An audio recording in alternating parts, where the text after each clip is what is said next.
Hello and welcome to a brand new episode of Treasures. I'm Ahmed Nader and today I'll take you on a tour at the Egyptian Museum in Cairo, but from a different perspective. We all know about the pharaohs and ways of preserving dead bodies through white cloth and turning them into mummies.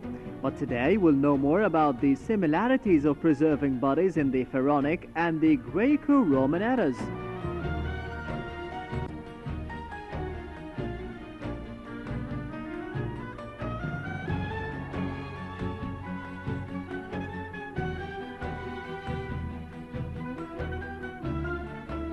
In our guide for this episode, Hanan Omara will explain the faced fayum mummies.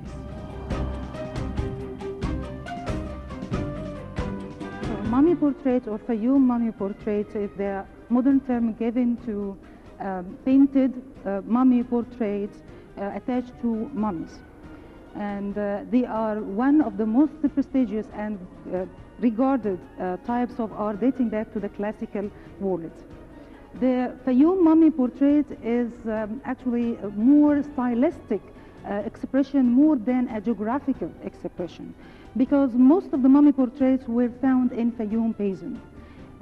They are in general dating back to the late 1st century BC or the early 1st century AD, and the end of its production is not clear yet. But many researchers are referring to that the end of the mummy portrait production may be in the middle of the 3rd century AD. It was found for the first time by the Italian excavator Pietro della Ville, and that was in a visit to Saqqara and Memphis in 1615. At that time he found a portrait mummy, not just one but many. We cannot identify the exact number because he transported many of them to Europe. That man was followed by many other foreign excavators and Egyptian art dealers who were selling and buying those portraits, as you know, for foreigners more than Egyptians. Unfortunately, most of those mummy portraits were detached from their mummies, and the owners are not clear in most of the times, but from the facial features, from the wearing, the clothes and the jewelry, we can identify that they may belong to the upper class, high class, and also sometimes the military class of the time. The mummy portrait, or those forms of human portraits on mummies, is a result of that combination between the Egyptian and the Greco-Roman civilization, religion, and burial habit.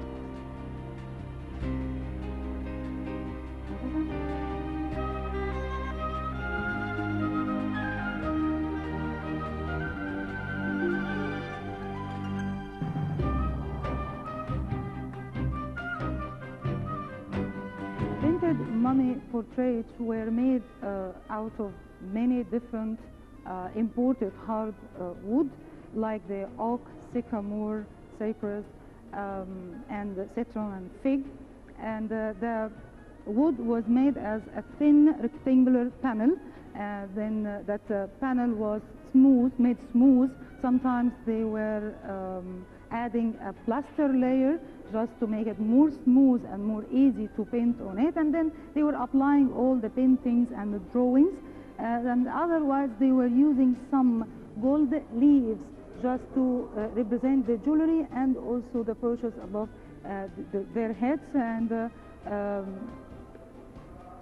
they were also decorating it with different types of art. The techniques of the paintings were just two techniques: the encaustic wax and the egg-based tempera. And those two techniques with the strokes of the brushes are taking this realistic and naturalistic impression of the mummy portraits. From the mummy portraits also we can see the different types of hairstyles of the time, like this lady here and the other lady having a different hairstyle. Those hairstyles and clothing fashion as well are more clear in the female and the child portraits more than the male portraits, which was most of the time just wearing white elongated garments. So to see more about the mummy portraits, there is one of the most significant examples of a complete mummy with the golden girl.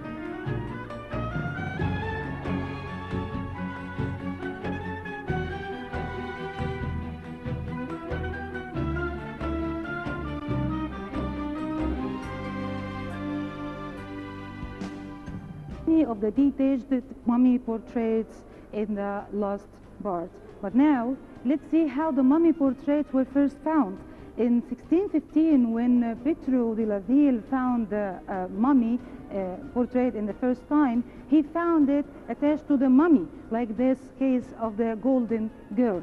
This is one of the very good examples of a complete mummy with a portrait dating back to the 2nd century AD, and it was found in Hawara, that place in Fayum, and Fayum oasis is about 100 kilometers south of Cairo. It is famous as the golden girl, not only because of the gilding covering the whole mummy, but also because of the jewelry. Her jewelry is really dazzling, and we can see that she's wearing most of her jewelry are represented here, starting from the diadem above her head and the representation of many beautiful semi-precious stones, and then the linked chain, which is a very clear Roman type of jewelry. And here is another long chain, the beautiful burly earrings she's wearing, and here is many of her bracelets as well as the rings.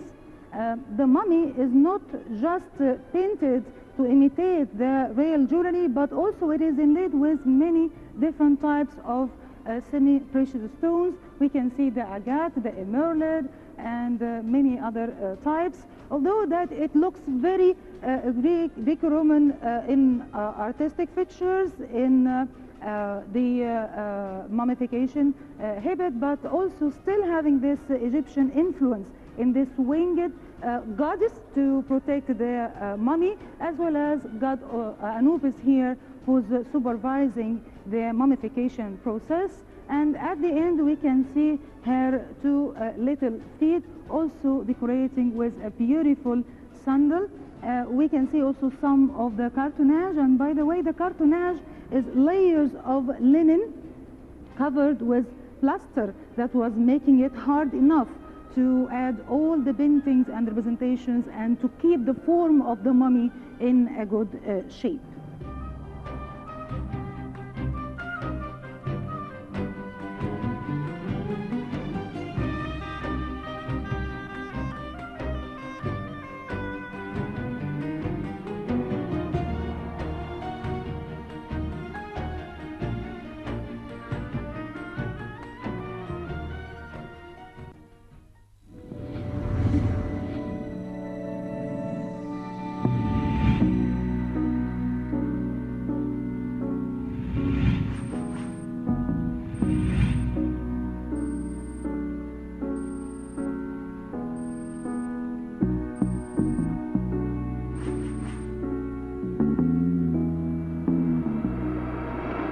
The mummy portraits were mostly representing the head and the upper chest of the deceased, and in general it was just representing one person.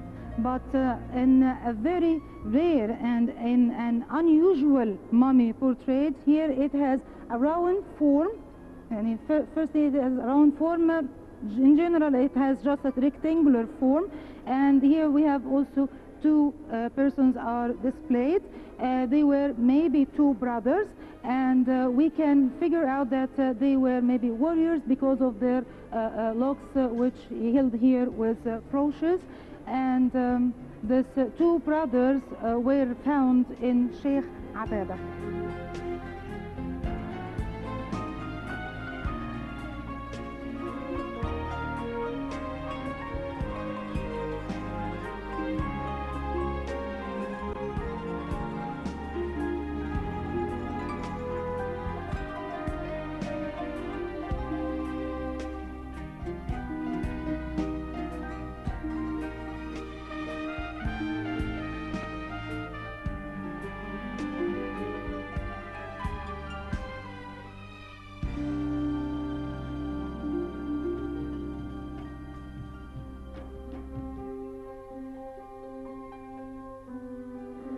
With the beginning of the 3rd century AD, the production of the mummy portrait reduced because of a severe economical crisis occurred in the beginning of the 3rd century AD. When Egypt was a Roman province, the production of the mummy portrait reduced, plus the rise of Christianity and also an increasing neglect of the Egyptian temples. All of that together caused the decrease of the number of mummy portraits made in the 3rd century AD, and by the half of the, or the middle of the 3rd century AD, the mummy portraits disappeared.